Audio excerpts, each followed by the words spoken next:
We heard the president there talking about the Strait of Hormuz, but it seems no longer to just be about the Strait, but also about the Red Sea in the aftermath of the attack Houthis say they conducted on 2 Saudi ships yesterday. The president is now threatening to hold Iran accountable for any such Houthi attacks. But if this has indeed spread to a second waterway, if the front is widening, how much more difficult is it going to be for the United States military to maintain control?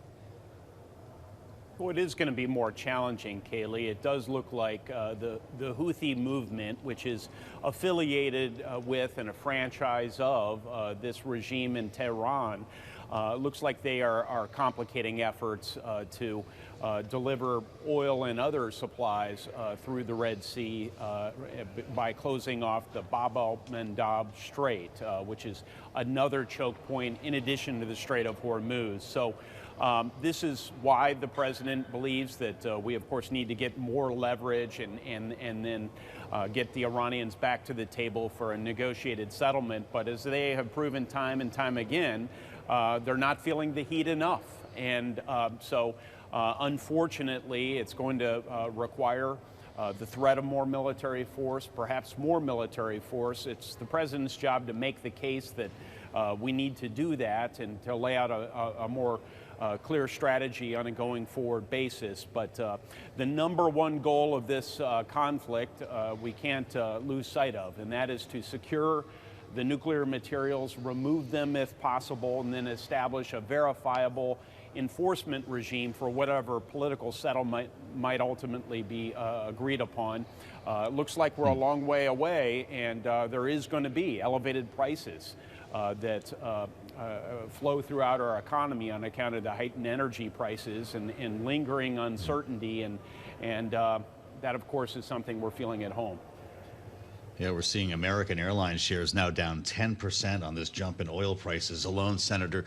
It's good to have you, and we remind our audience that you were a captain in the United States Marine Corps, a graduate of the Naval Academy, and I'm wondering your thoughts on the targeting selection and the fact that we used a B-1 bomber apparently last evening for the first time since the resumption of hostilities. What are we planning for here, Senator, if not the potential for a ground incursion? Well, again, I don't believe that the president has made a decision on that. As he makes that sort of decision, one would hope he'd let members of Congress know and make the case to the American people. But you know, the use of a B-1 platform typically involves both operational needs, but also psychological. If we can get into the minds of the IRGC leadership, which is really, by so many accounts, really in charge of the country, but also to the dear leader's mind, then perhaps we can get them back to the table and change their risk calculus as it relates to coming up with a negotiated settlement. So that's what I make of both an operational and what we call in the military a PSYOPs decision to employ the B-1.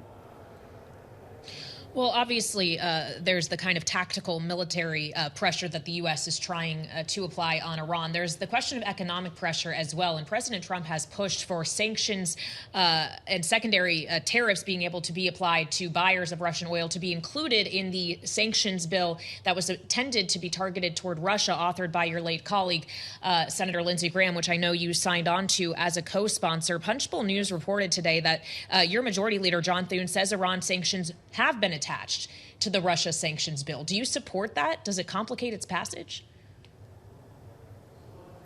I don't think it does complicate its passage significantly. I sure hope not. I think even if some of my Democratic colleagues oppose continuing to use military force to accomplish our ultimate objective here vis-a-vis Iran,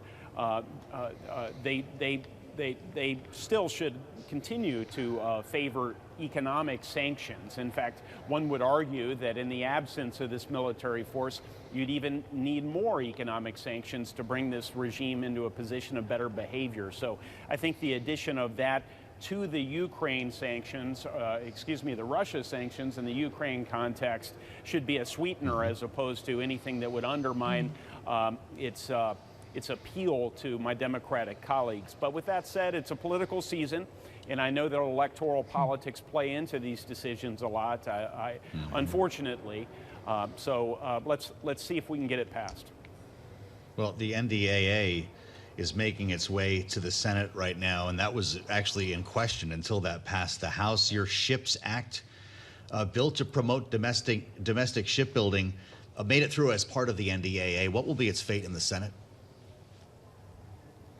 Well, I believe the SHIPS Act will ultimately pass.